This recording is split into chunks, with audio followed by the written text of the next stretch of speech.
వార్తలకు స్వాగతం. పెనుమంట్రలో భూపతిరాజు వెంకట శ్రీనివాసరాజు సాయి గీతల్చే నిర్మించిన జగద్గురు డాక్టర్ బ్రహ్మర్షి పిత్రమ పత్రిజీ పిరమిడ్ ధ్యాన మందిరం వద్ద హైదరాబాద్ చెందిన సీనియర్ పిరమిడ్ మాస్టర్ శ్రీకాంత్ జ్ఞానబోధతో ధ్యాన శిక్షణ కార్యక్రమాన్ని నిర్వహించారు. కార్యక్రమంలో శ్రీకాంత్ మాట్లాడుతూ ప్రతిరోజు జ్ఞాన సాధనతో పాటు శ్రవణం, సేవ, పఠనం, బోధన చేయాలని అన్నారు. గంట సేపు అందరితో సామూహిక జ్ఞానం చేయించారు. జిల్లా కోఆర్డినేటర్ కేవిడి ప్రసాద్ మాట్లాడుతూ ఫిబ్రవరి 24వ తేదీ పేరుపాలెం బీచ్లో పాండురంగ స్వామి గుడి వద్ద పూర్తి రాత్రి పౌర్ణమి జ్ఞానం ఏర్పాటు చేశామని తెలిపారు. కార్యక్రమంలో లక్ష్మణ్, మోహన్, మధు, సతీష్, ప్రసాద్, పార్వతి తదితరులు పాల్గొన్నారు. పెనుమంట్ర, పోడూరు మండలాల్లో చేపట్టిన పలు అభివృద్ధి కార్యక్రమాల్లో మాజీ మంత్రి, జిల్లా పార్టీ అధ్యక్షులు చెరుకువాడ శ్రీరంగరాజుతో కలిసి ఆంధ్రప్రదేశ్ శాసన మండలి చైర్మన్ కొయ్యే మోషన్ రాజు, జిల్లా పరిషత్ చైర్పర్సన్ గంటా పద్మశ్రీ, రాష్ట్ర సెట్టిబల్జా కార్పొరేషన్ చైర్మన్ గుబ్బల తమ్మయ్య, పాలకొల్లు నియోజకవర్గ ఇన్ఛార్జి గుడాల గోపి పాల్గొన్నారు. ఈ సందర్భంగా పెనుమంట్ర మండలం ఓడూరులో రైతు భరోసా కేంద్రం, సచివాలయం, వెల్నెస్ సెంటర్లను, ఆలమూరులో జిల్లా పరిషత్ నిధులతో నిర్మించిన ఎస్సీ కమ్యూనిటీ హాలు, నేడు నిధులతో నిర్మాణం చేపట్టిన పాఠశాల భవనానికి శంకుస్థాపన చేశారు. వెలగల్లేరులో సచివాలయం, రైతు భరోసా కేంద్రాన్ని ప్రారంభోత్సవం చేసి 25 కోట్ల రూపాయల వ్యయంతో మాట్య నుండి పాలకొల్లు రోడ్డు నిర్మాణానికి కవిటం వద్ద శంకుస్థాపన కార్యక్రమంలో పాల్గొన్నారు. దేశ భవిష్యత్తు నిర్ణయించేది ఓటు మాత్రమేనని, అటువంటి ఓటు హక్కును సక్రమంగా వినియోగించుకుంటే మన భవిష్యత్తును కాపాడుకోవచ్చునని ఎమ్మెల్యే మంత్రి రామరాజు, నిమ్మల రామానాయుడు, మాజీ మంత్రి కామినేని శ్రీనివాస్, తోట సీతారామలక్ష్మి అన్నారు. కాలమండలం పెదాంబరంలో మన ఓటు మన భవిష్యత్తు మన బాధ్యత కార్యక్రమాన్ని ఆదివారం నిర్వహించారు. కలిదిండి ఏఎంసీ మాజీ చైర్మన్ నంబూరి వెంకటరామరాజు ఆధ్వర్యంలో నిర్వహించిన ఈ కార్యక్రమంలో జిల్లాలోని టీడీపీ, జనసేన, బీజేపీ పార్టీలకు చెందిన రాజకీయ ప్రముఖులతో పాటు పలువురు రాజకీయ విశ్లేషకులు హాజరై మాట్లాడారు. కార్యక్రమంలో మాజీ ఎమ్మెల్యేలు వేటుకూరి వెంకట శివరామరాజు, పులపతి రామాంజనేయులు, జనసేన నాయకులు విడివాడ రామచంద్ర, వచ్చమట్ట ధర్మరాజు, జిత్తిక నాగరాజు, మేకా ఈశ్వరయ్య, వేగ్నెస్ కనకసూరి, ఘంటసాల వెంకటలక్ష్మి, కోల నాగేశ్వరరావు తదితరులు పాల్గొన్నారు. మూడే జరుగుతున్నాయి. ఒకటి వ్యాపారం, రెండు కక్ష సాధింపు చూశారు. ఇవాళ అందరూ భయం గుప్పిట్లో మలుగుతున్నారు. రేపు ఎలక్షన్ కోడ్ వచ్చిన తర్వాత ఎంతమంది బయటకు వస్తారో చూడండి. ఇప్పుడు అందరూ భయం గుప్పిట్లో ఉన్నారు. ఎందుకంటే 14 ఏళ్ళు ముఖ్యమంత్రి చేసిన ఆయన్నే జైల్లో పెడితే మన పరిస్థితి ఏంటని అందరూ భయపడుతున్నారు. మన ఓటు మన భవిష్యత్ మన బాధ్యత ఒక మంచి కార్యక్రమంలో నేను కూడా భాగస్వాములయ్యేటటువంటి ఒక సంతోషం, ఆనందం ఈరోజు నాలో కలుగుతూ ఉంది. ఎందుకంటే పర్టికులర్గా ఈరోజు ఉన్నటువంటి పరిస్థితుల్లో, ఈరోజు ఈ రాష్ట్రంలో ఉన్నటువంటి పరిస్థితుల్లో మన ఓటు మన భవిష్యత్తు మన బాధ్యత అనేది ఒక ఉద్యమ రూపంలో తీసుకెళ్లవలసినటువంటి ఆవశ్యకతను గుర్తించినటువంటి పెద్దలకు ముందుగా ధన్యవాదాలు తెలియజేసుకుంటూ ఉన్నా. ఏదైతే ఈ ఉద్యమాన్ని ముందుకు ఎంతో ఉవ్వెత్తున తీసుకుని పోవాలని అంటే, ఆ రోజు ఏదైతే యొక్క భరతమాత సంఖ్యలను విడిపించడానికి, ఆ తెల్లదొరల నుంచి ఈ దేశాన్ని రక్షించుకోవడం కోసం ఆ రోజు ఒక సిపాయిల తిరుగుబాటు, ఒక క్విట్ ఇండియా ఉద్యమం, ఒక దండి ఉప్పు సత్యాగ్రహం లాంటి ఉద్యమాలు ఎంతో ఉవ్వెత్తున 27 సంవత్సరాల చిన్న వయసులో ఈ దేశం కోసం, ఈ స్వేచ్ఛ కోసం ప్రాణ త్యాగాలు చేసినటువంటి అల్లూరి వంటి వారి స్ఫూర్తితో ఆంధ్రప్రదేశ్ రాష్ట్రంలో ఒక రాక్షస విముక్తి ఆంధ్రప్రదేశ్గా, ఒక నియంత విముక్తి ఆంధ్రప్రదేశ్గా, ఒక సైకో విముక్తి ఆంధ్రప్రదేశ్గా, ఒక క్విట్ జగన్ ఆంధ్రప్రదేశ్గా ఈ రాష్ట్రాన్ని మళ్ళీ మనం కాపాడుకోవాల్సినటువంటి అవసరం ఉంది. మన భవిష్యత్తులో ఎక్కడా లేని విధంగా మన రాజ్యాంగంలో ఈ డెమోక్రటీలో 18 సంవత్సరాలకే ఓటు హక్కు వచ్చే విధానం మన భారతదేశంలో బహుశా ఉండొచ్చు. ప్రతి ఒక్కరూ కూడా విలువైన ఓటుని ఉపయోగించుకుని మరి వేసినట్టయితే దేశ భవిష్యత్తు కావచ్చు, రాష్ట్ర భవిష్యత్తు కావచ్చు చాలా చక్కగా ఉంటుందని నాకంట ముందు మాట్లాడిన నాయకులందరూ కూడా ఎంతో అనుభవం మీద చెప్పడం జరిగింది. ఆకువీడు మండలం అజ్జమూరులో బాబు షూరిటీ భవిష్యత్ గ్యారంటీ కార్యక్రమాన్ని చేపట్టారు. ఉండి శాసనసభ్యులు మంత్రి రామరాజు ప్రతి ఇంటికి వెళ్లి చంద్రబాబు నాయుడు ప్రవేశపెట్టిన సూపర్ 6 పథకాలు వివరిస్తూ వచ్చే ఎన్నికల్లో తెలుగుదేశం, జనసేన కూటమికి ఓటు వేయాల్సిందిగా అభ్యర్థించారు. అజ్జమూరు గ్రామంలో ప్రధానంగా తాగునీటి సమస్య ఉందని, రాష్ట్ర ప్రభుత్వం ఇవ్వాల్సిన 50% నిధులు ఇవ్వక త్రాగునీటి సమస్య తీరలేదని, రానున్న 2024 ఎన్నికల్లో టీడీపీ జనసేన కూటమికి ఓటు వేసి గెలిపించాలని కోరారు.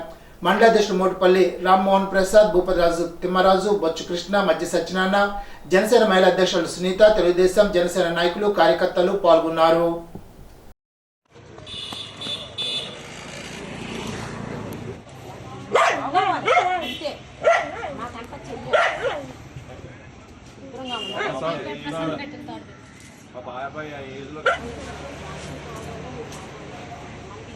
ఉండి నియోజకవర్గంలో ఆకివీడి మండలంలో అజ్జమూరు గ్రామం వచ్చినప్పుడు ఘన స్వాగతం పలికినటువంటి తెలుగుదేశం పార్టీ కుటుంబ సభ్యులకి, అదేవిధంగా జనసేన కుటుంబ సభ్యులందరికీ కూడా నా హృదయపూర్వక నమస్కారాలు, ధన్యవాదాలు తెలియజేసుకుంటా ఉన్నాను. ప్రతి ఇంటికి వెళ్తున్నాం మేము. ఇంటింటికి రాంబాబు అనే కార్యక్రమం పెట్టుకుని రాబోయే రోజుల్లో చంద్రబాబు నాయుడు గారు, పవన్ కళ్యాణ్ గారు యొక్క నాయకత్వంలో ఉమ్మడి ప్రభుత్వాన్ని గెలిపించాలని చెప్పి అందరినీ కూడా మనసావాచ ప్రజలందరినీ కూడా కోరుకుంటూ అభ్యర్థిస్తున్నాము. ముఖ్యంగా ఈ గ్రామంలో సుమారుగా 1,20,00,000 గ్రాంటు 2018లో త్రాగునీటి సమస్య ఉందని చెప్పి ఇంటింటికి కుళాయని చెప్పి ఆ రోజు చంద్రబాబు నాయుడు గారు కేంద్ర ప్రభుత్వం నుండి బీజేపీ ప్రభుత్వం నరేంద్ర మోడీ యొక్క నేతృత్వంలో మన నియోజకవర్గానికి ఫండ్స్ 103 కోట్లు తీసుకొస్తే 101 కోటి తీసుకొస్తే దాంట్లో భాగంగా ఈ గ్రామానికి 1,20,00,000 ఇవ్వడం జరిగింది. ఇప్పటి వరకు ఈ ప్రభుత్వం వచ్చిన తర్వాత 50% కట్టవలసిందంటే 50% రాష్ట్ర ప్రభుత్వం కట్టవలసినటువంటి ఫండ్ కట్టక అక్కడ ఉన్నటువంటి ఫండ్స్ తెచ్చుకోక అందరికీ త్రాగునీటి సమస్య ఏర్పడడం జరుగుతూ ఉంది. అదేవిధంగా ఇంటర్నల్ సిమెంట్ రోడ్లు కానీ, డ్రైనేజ్ వ్యవస్థ కానీ మెరుగుపరచమని అందరూ కూడా కోరుకోవడం జరుగుతూ ఉంది. రాబోయే రోజుల్లో చంద్రబాబు నాయుడు గారు, పవన్ కళ్యాణ్ గారి నాయకత్వంలో ఉండి నియోజకవర్గంలో తెలుగుదేశం పార్టీని గెలిపించాలని చెప్పి జన సైనికుల్ని, తెలుగుదేశం పార్టీ కుటుంబ సభ్యులందరినీ కూడా అభ్యర్థిస్తూ ప్రతి ఇంటికి వెళ్ళడం జరుగుతూ ఉంది. దాంట్లో భాగంగా ఈరోజు సుమారుగా మొన్నటికి 1,00,000 ఓటర్స్కి 800 పై చిలుకుబడి 800 కిలోమీటర్లు చేయడం జరిగింది. సుదీర్ఘమైన ఈ 1,800 కిలోమీటర్లు సుమారుగా నియోజకవర్గంలో అయితే ఒక కాన్స్టిట్యున్సీలో ఇంటింటికి రాంబాబు అనే కార్యక్రమం పూర్తవుతుంది. కాబట్టి ఆ కార్యక్రమానికి సైనికులందరూ కూడా, అంటే తెలుగుదేశం పార్టీ కుటుంబ సభ్యులందరూ కూడా సైనికుల్లాగా కష్టపడి నా వెంట తిరుగుతున్నటువంటి ప్రతి ఒక్కరికి కూడా ప్రత్యేకమైన కృతజ్ఞతలు, ధన్యవాదాలు తెలియజేసుకుంటూ ఈ అవకాశం కల్పించినటువంటి అజ్జమూరు గ్రామస్తులందరికీ కూడా నా హృదయపూర్వక ధన్యవాదాలు, నమస్కారాలు తెలియజేసుకుంటాను. పాలకొల్లు క్షీర రామలింగేశ్వర స్వామి ఆలయ ప్రాంగణంలో అభిషేక మండపంలో పాలకొల్లు పిరమిడ్ స్పిరిచువాలిటీ సొసైటీ ఆధ్వర్యంలో ఉచిత జ్ఞాన శిక్షణ కార్యక్రమాన్ని నిర్వహించారు. కార్యక్రమంలో మంగళగిరికి చెందిన సీనియర్ పిరమిడ్ మాస్టర్ శివ సౌజన్య పాల్గొని జ్ఞానబోధ చేశారు. ఈ సందర్భంగా సౌజన్య మాట్లాడుతూ ప్రతి ఒక్కరూ బ్రహ్మర్షి పత్రిజీ ప్రబోధించిన శ్వాస మీద ధ్యాస ఉంచి జ్ఞానం చేయాలని, జ్ఞానం ఆత్మజ్ఞానానికి సంబంధించిన పుస్తకాలు చదవడం ద్వారా, సజ్జన సాంగత్యం చేయడం, అనుభవజ్ఞానం కలిగిన మాస్టర్ల సందేశాలు వినడం ద్వారా జ్ఞానాన్ని పొందగలమని తెలిపారు. కార్యక్రమంలో మల్లేశ్వరి, శారద, వీరమహాలక్ష్మి, కేవిడి ప్రసాద్, నాగరాజు తదితరులు పాల్గొన్నారు. ఇప్పుడు తూర్పుగోదావరి జిల్లా వార్తలు. ప్రతి సోమవారం నిర్వహించే జిల్లా, డివిజన్, మండల స్థాయి స్పందన కార్యక్రమం జనవరి 29 సోమవారం యథావిధిగా నిర్వహిస్తున్నట్లు జిల్లా కలెక్టర్ డాక్టర్ కె మధులత ఆదివారం ఒక ప్రకటనలో తెలిపారు.